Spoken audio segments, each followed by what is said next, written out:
I'm Allendale's chief meteorologist Ryan Martin. Let's take a look at your midday weather update.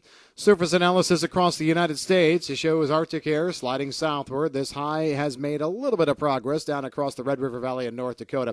The track of this actually brings the high across southern Minnesota through the night tonight and parks it over parts of the eastern Corn Belt, maybe into the Great Lakes region as we go through the day tomorrow. Looking for temperatures to go below zero again tonight, probably over the central and eastern Corn Belt. This is a formidable air mass. Let me tell you what I'm seeing here as I look at the models. Yes, models are talking about a push in temperatures back up to normal and above normal levels as we go forward. The models have been doing this for a while. I've answered questions about that. However, here's the deal. Have you noticed that the warm air just continues to get pushed back a little bit? Now the warm air is still coming, but we're not going to be seeing it over a good chunk of the Corn Belt, maybe till Friday. Between now and Friday, we're still looking at normal to below normal temperatures.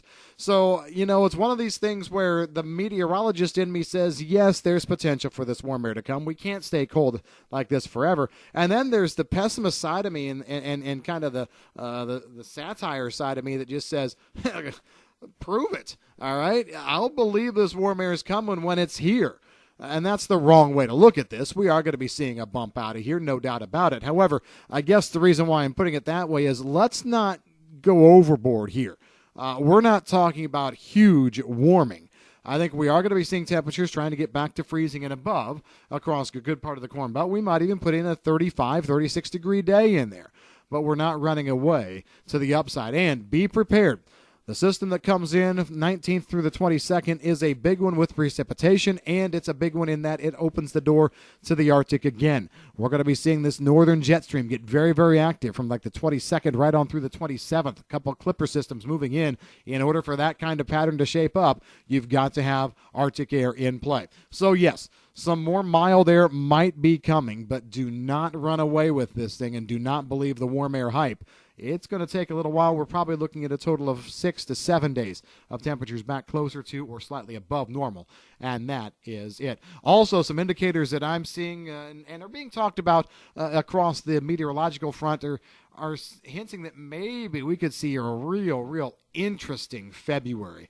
Some indicators out there are talking about some fairly stormy, fairly active pattern scenarios unfolding for the month of February. You've got to have cold air in place for that as well. So that's what we're watching. Let's shift gears out of the U.S. into South America. That's where things are a lot more important at this hour. And you know what? To me, things look like they're shaping up okay over a large part of South American crop areas. Let's start with Brazil first. Still hearing some talk of some dryness, and you know what? Yeah, the next 6 to 7 days, we are going to be seeing limited or light precipitation. And limited is probably the best way to put it. Some heat-based thunderstorms will fire off from time to time, but we're looking at fairly limited action through the 18th. Once we get into the 19th, we're going to probably start to make a little bit more of a name for precipitation down across parts of Brazil, especially the central and north. Some better organized scattered showers in there.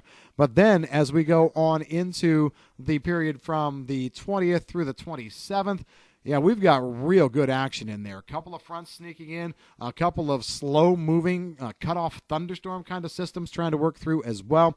Looks to me like we've got a chance for maybe 1 to 3 inches with 80% coverage across a large part of Brazil's soybean belt. Now, that may hamper harvest in some areas, but it's going to be just in time to help some of these later planted beans in others.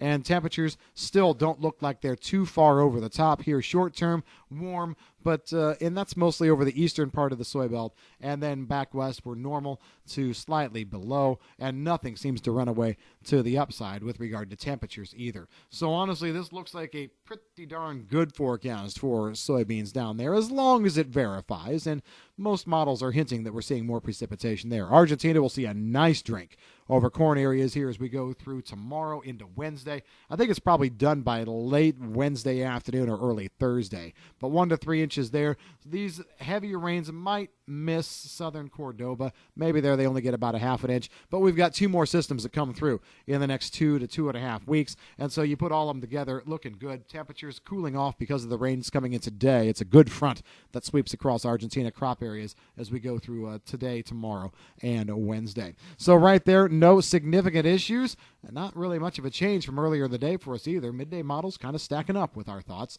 If you've got any questions about the weather, feel free to give us a call at Allendale. I'm Chief Meteorologist Ryan Martin.